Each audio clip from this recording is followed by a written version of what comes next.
Hi there, I'm Amy Murray from Teaching Exceptional Kinders, and today I'm here to chat about parent-teacher conferences in kindergarten. I, in full transparency, was always nervous at the beginning of my teaching career for conference time. I was never sure what to say, how parents were going to accept information that I was sharing with them, and it was just sort of anxiety producing. So today I'd like to share some tips and tricks that helped me to feel a lot more comfortable and helped our parent-teacher conferences to be a lot more productive and positive. All right, before we dig too far into things, if this video is helpful to you, please like and subscribe. It lets YouTube know that other people may also find value in this information. So be a friend, tell a friend. Let's dig in. My first tip for you is to send home some kind of questionnaire or form to your families. Something like this would be great before conference time, and have that come back a few days before conferences so you have time to review it. This will throw up any red flags that parents might want to talk about and give you an opportunity to be more prepared to address concerns that parents may have about things that are happening with their student.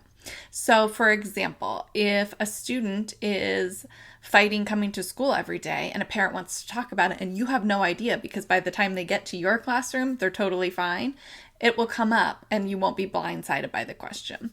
Or if a parent has concerns about a student's academics or what have you that you wasn't on your radar, if you have them fill out something like this, you will be more prepared to answer these questions and address these concerns, and that makes everybody feel better in the end.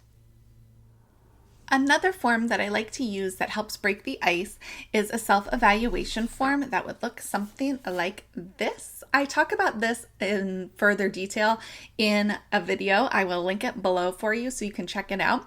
But this form is a nice icebreaker. Students fill it out, and then you can talk to parents about what you're seeing in the classroom versus how the student feels, and what parents are feeling versus how the student feels. It's kind of a nice way to ease into your conferences.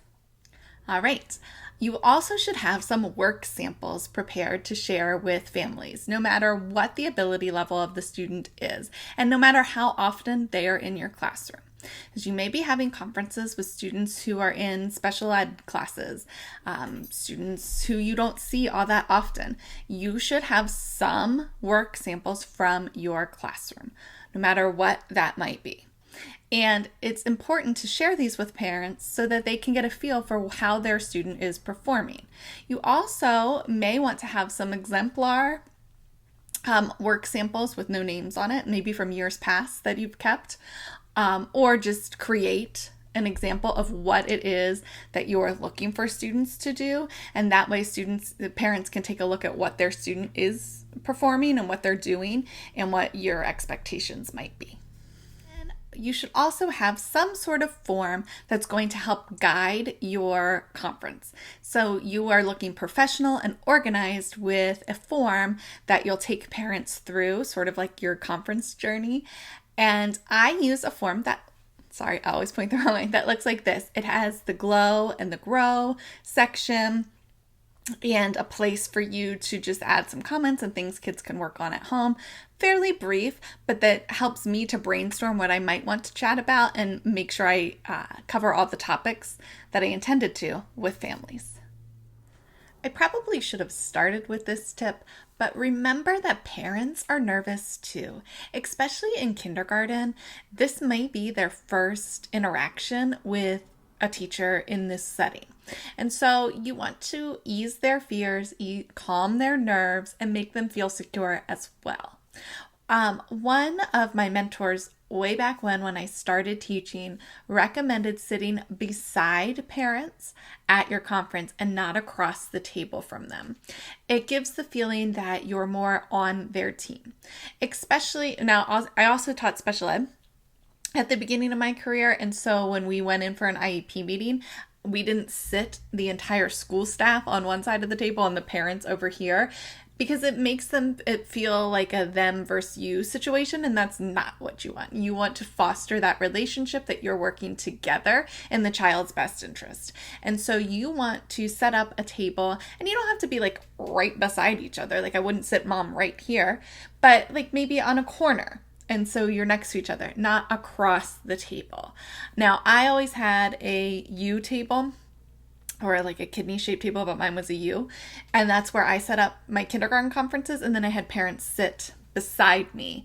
So we weren't necessarily like way across. I didn't want them sitting over here where it felt like there was a divide. I wanted them beside me, and so it was like we were working together. So try to keep that in mind as you're preparing for conferences, what your room setup is going to be like, and how you're making parents feel welcome and secure within your classroom. All right, that wraps up today's conference tips. Be sure to be on the lookout for future videos about conferences, including an inside look at my editable conference forms. I will link those below if you'd like to check them out here. I will also link helpful blog posts to help get you started on the right track to have successful conferences in your classroom this school year. If this content is helpful to you, please be a friend, tell a friend, like and subscribe. That lets YouTube know that other teachers will find this helpful as well. And if you need to get in contact with me, my email is amy@teachingexceptionalkinders.com. I love to hear from teachers. I love the interaction. I like to help troubleshoot, answer any questions you might have. So don't hesitate to reach out.